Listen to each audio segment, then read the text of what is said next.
राम कथा से बड़ा है श्री राम प्रभु का नाम। इतना सुंदर कथा है भक्तों कि लगता है सारा दृश्य हमारे आंखों के सामने ही चल रहा है।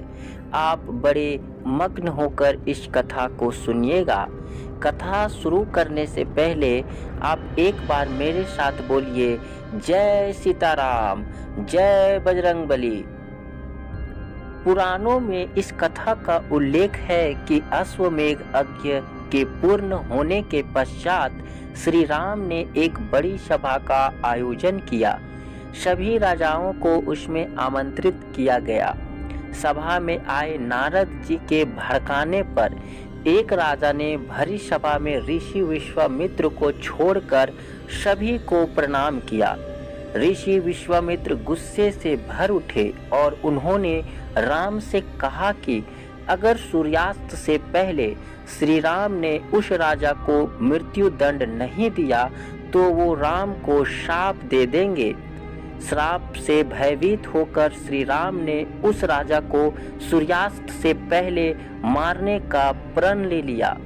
श्री राम के प्रण की खबर पाते ही राजा भागा भागा हनुमान जी की माता अंजनी के पास पहुंच गया और पूरी बात बताए बिना उसने प्राण रक्षा का वचन मांगा। माता अंजनी ने हनुमान जी को राजा की जान बचाने का आदेश दिया। हनुमान जी ने श्री राम की कसम खाकर कहा कि कोई भी राजा का बाल भी बांका नहीं कर पाएगा। लेकिन जब राजा ने बताया कि श्री राम ने ही उन्हें मारने का प्रण किया है तो हनुमान धर्म संकट में फंस गए। हनुमान के सामने धर्म संकट खड़ा हो गया कि वो राजा के प्राण कैसे बचाएं। अगर राजा को मौत मिलती है तो माता का दिया हुआ वचन पूरा नहीं हो पाएगा। अगर राजा को बचाया तो श्री राम का प्रण पूरा नहीं हो पाएगा और उन्हें शाप मिलेगा। उलझन में फंसे हनुमान जी को एक युक्ति सूझी।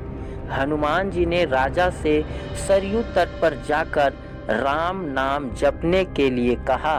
हनुमान जी खुद सूक्ष्म रूप में राजा के पीछे छिप गए। जब श्री राम राजा को खोजते हुए सरयू तट पर पहुँचे तो उन्होंने देखा कि राजा राम राम जप रहा है। राम जी ने सोचा, अरे ये तो मेरा भक्त है, मैं कैसे इस पर बाण चला सकता हूँ। श्री राम महल को लौट गए और विश्वामित्र से अपनी दुविधा कही। विश्वामित्र अपनी बात पर अड़े रहे और श्री राम को फिर से राजा के प्राण लेने के लिए सरयू तट पर लौटना पड़ा। सारा राज्य देख रहा था कि कैसे श्री राम दुविधा में फंसे हैं। एक तरफ राजा राम नाम जप रहा था और श्री राम अपने ही भक्त को मारने के लिए मजबूर हैं।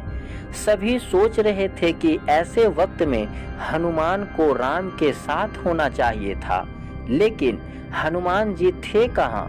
वो तो अपने ही आराध्य के विरुद्ध सूक्ष्म रूप से एक धर्म युद्ध का संचालन कर रहे थे। हनुमान जानते थे कि राम नाम जपते हुए राजा को कोई भी नहीं मार सकता, खुद मर्यादा पुरुषोत्तम राम भी नहीं। राम जी जब फिर से सरयू तट लौटे तो राजा को मारने के लिए शक्ति बाण निकाला, लेकिन तब तक राजा हनुमान जी के कहने पर सिया राम जपने लगा। राम जानते थे कि सिया राम जपने वाले पर शक्तिबान असर नहीं करता। वो बेवश हो गए और महल को लौट पड़े। उधर विश्वामित्र उन्हें लौटा देखकर श्राप देने को उतारू हो गए और राम को फिर से सरयू तट पर जाना पड़ा। इस बार राजा हनुमान जी के इशारे पर जय सिया राम, जय जय हनुमान गा रहा था। राम ने सोचा कि मेरे नाम के साथ साथ ये राजा शक्ति और भक्ति की जय बोल रहा है, ऐसे में मेरा कोई भी अस्त्र इसे मार नहीं पाएगा। इस धर्म संकट को देखकर श्री राम को मूर्छा आने लगी तो अयोध्या के साधु संतों में खलबली मच गई। तब ऋषि वशिष्ठ ने ऋषि विश्वामित्र को सलाह दी कि राम को इस तरह धर्म संकट में नहीं डालना चाहिए। उन्होंने कहा कि राम चाहकर भी राम नाम जपने वाले को नहीं मार सकते, क्योंकि जो बल राम के नाम में है और खुद राम में नहीं है। संकट बढ़ता देखकर ऋषि विश्वामित्र ने राम को संभाला और अपने वचन से मुक्त कर दिया। मामला संभलते देखकर राजा के पीछे छिपे हनुमान जी वापस अपने रूप में आ गए और श्री राम को प्रणाम किया। तब श्री राम ने कहा कि हनुमान ने इस प्रसंग को साबित किया है कि भक्त की शक्ति हमेशा आराध्य की ताकत बनी है और सच्चा भक्त हमेशा भगवान से बड़ा ही रहेगा।